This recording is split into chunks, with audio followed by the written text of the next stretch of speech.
শুক্রবারের বিশেষ আমল সমূহ জানতে চাই।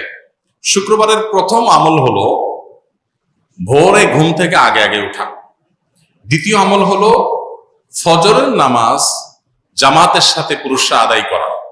কারণ নবী করিম সাল্লাল্লাহু আলাইহি সাল্লামের একটি হাদিস আছে, তিনি বলেছেন আফদালুস সালাওয়াত সালাতুল ফজর মাআল জামাআতি ইয়াউমাল জুমআহ। সবচেয়ে উত্তম নামাজ হলো, যত নামাজ আছে এর মধ্যে সবচেয়ে উত্তম নামাজ হলো জুমার দিনে ফজরের নামাজ পুরুষরা জামাতের সাথে আদায় করা। এটা হলো যত নামাজ আছে এর মধ্যে সবচেয়ে শ্রেষ্ঠ মর্যাদার নামাজ। এর জন্য জুমার দিনের দ্বিতীয় আমল হলো ফজরের নামাজ জুমার দিন আপনার মহল্লার মসজিদে জামাতের সাথে পুরুষরা আদায় করা বা আপনার বাসায় আগে আগে আদায় করা। 3 নম্বর আমল হলো জুমার দিনের সবচেয়ে গুরুত্বপূর্ণ আমল, সেটা হলো জুমার দিনে জুমার নামাজ আদায় করা। এটা হলো জুমার দিনের সবচেয়ে ইম্পর্টেন্ট আমল, বাকিগুলা ফরজ না, এটা হলো ফরজ। এরপরে আসুন 4 নম্বর আমল হলো যে আমলটা সবচেয়ে বেশি করা উচিত জুমার দিনে, সেটা হলো দুরূদ পাঠ করা। কারণ নবী সাল্লাল্লাহু আলাইহি সাল্লাম বলেছেন আকসিরু আলাইয়া মিনাস সালাতি মিন ইয়াউমিল জুমআতি ওয়া লাইলাতিল জুমআহ। তোমরা জুমার রাতে অর্থাৎ বৃহস্পতিবার দিবাগত রাতে এবং জুমার দিনে অর্থাৎ জুমার সারা দিন সূর্য ডোবার আগ পর্যন্ত শুক্রবারে এই পুরো সময় জুড়ে তোমরা বেশি বেশি দুরূদ পাঠ করো আমার প্রতি। তাহলে জুমার দিনের বেশি আমল করতে হবে যেটা পরিমাণে, সেটা হলো কি দুরূদ প্রেরণ নবী সাল্লাল্লাহু আলাইহি ওয়াসাল্লামের প্রতি। কয়টা আমল হলো? 4টা। এর পাশাপাশি 5 নম্বর আমল হলো জুমার দিনে আপনি গোসল করবেন, পরিচ্ছন্ন হবেন সুন্দর করে। এরপর আরেকটা আমল হলো আপনি উত্তম পোশাক পরিধান করবেন। আরেকটা আমল হলো আপনি সুগন্ধি ব্যবহার করবেন। আরেকটা আমল হলো মিসওয়াক করা জুমার দিন, এটা উত্তম। এবং আরেকটা আমল হলো জুমার দিন আগে আগে মসজিদে আসা। এটা হলো সবচেয়ে ফজিলতপূর্ণ আমল জুমার দিনের, এটাতে সব সবচেয়ে বেশি।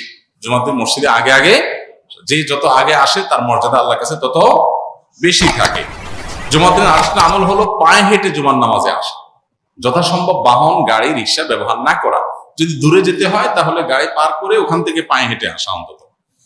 আর জুমার দিন আরেকটা আমল হলো যে রাস্তায় আসছেন যাওয়ার সময় ভিন্ন রাস্তায় যাবেন, যেটা ঈদের সুন্নত মূলত। আর আরেকটা আমল হলো সূরা কাহফ তেলাওয়াত করা। জুমার দিন শুক্রবারে যদি কেউ সূরা কাহফ তেলাওয়াত করে, এটা কিয়ামতের দিন তার জন্য নূরের আলোর ভূমিকায় অবতীর্ণ হবে এবং দাজ্জালের ফিতনা থেকে আল্লাহ হেফাজত করবেন যারা সূরা কাহফ তেলাওয়াত করবে। জুমার দিন আরেকটা আমল হলো সূর্য ডোবার আগে দোয়া করা। যে কোনো একটা সময় দোয়া কবুল হয়, তো বেশিরভাগ গবেষকদের মত হলো সেই সময়টা হলো আসরের পর থেকে নিয়ে সূর্য ডোবার আগ পর্যন্ত। এই টাইমটাতে দোয়াতে মাশগুল থাকা দরকার।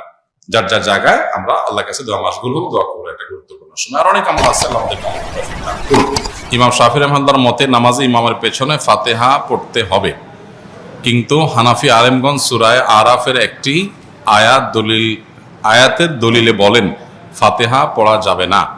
তাহলে এই আয়াত কি ইমাম শাফি রহমতুল্লাহের চোখে পড়ে নেই? যে ভাই প্রশ্ন করেছেন তাকে বিনয়ের সাথে বলতে চাই যে বিষয়গুলোকে এইভাবে বিশ্লেষণ করবার সুযোগ নাই। একটা আয়াত, একজন ইমাম, স্বনামধন্য একজন ইমাম, লক্ষ লক্ষ কোটি কোটি মানুষ যাকে অনুসরণ করছেন, ইলমের মহাসমুদ্র, তার কাছে আয়াত চোখে পড়ে নাই এমনটি কোনো মুসলমানই মনে করার কোনো কারণ নাই। তাহলে বিষয়টা কি? যে আয়াত দিয়ে একটি মাযহাবের ওলামারা দলিল দিচ্ছেন, আরেক মাযহাবের ওলামা ইকরাম সেটাকে দলিল গ্রহণ করছেন না, কারণ কি? এর উত্তর হলো যে বিষয়টা ব্যাখ্যা সংক্রান্ত বিষয়। কারণ ইমাম আবু হানিফা রাহিমাহুল্লাহ এবং তার অনুসারী অন্যান্য ওলামা ইকরাম যে আয়াত দিয়ে দলিল দিচ্ছেন, এই আয়াতকে তারা যে অর্থে নিচ্ছেন, ইমাম শাফি রাহিমাহুল্লাহর কাছে ভিন্ন অর্থ, ভিন্ন ব্যাখ্যা আছে। একই কথার একাধিক ব্যাখ্যা, একাধিক অর্থ থাকে এবং সেটার প্রেক্ষিতে মতভিন্নতা তৈরি হয়। এটা বোঝার জন্য সবচাইতে উত্তম হলো নবী করিম সাল্লাল্লাহু আলাইহি সাল্লাম যখন সাহাবীদেরকে একটি অভিযানে পাঠিয়েছেন এবং বলেছিলেন তোমরা যেই অভিযানে তোমাদের পাঠানো হচ্ছে, যে গোত্রের কাছে পাঠানো হচ্ছে, সেখানে গিয়ে তোমরা আসরের নামাজ পড়বে। নবী সাল্লাল্লাহু আলাইহি সাল্লামের এই নির্দেশ সবাই শুনেছেন এবং সবাই সেটাকে মানার জন্য প্রস্তুত ছিলেন। প্রতিমধ্যে যখন আসরের নামাজের ওয়াক্ত যায় অবস্থা হয়ে যাচ্ছে, তখন কিছু সাহাবী নামাজ পড়ে ফেললেন। কারণ ফরজ নামাজ ওয়াক্ত চলে যাচ্ছে, তাহলে হারাম হবে, এই জন্য তারা পড়ে ফেলেছেন।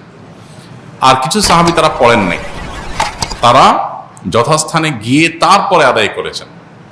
এখন প্রশ্ন হলো এই সাহাবীদের কারোর কাছে কি নবীর নির্দেশ যায় নাই? ব্যাপারটা এরকম না, উভয়ের কাছে নবীর নির্দেশ গেছে, কিন্তু তারা দুই দল দুইটা আমল করেছেন। কেন? কারণ হলো একই নির্দেশকে বোঝার ক্ষেত্রে দুইটা দল ভিন্ন ভিন্ন বুঝ তাদের আছে।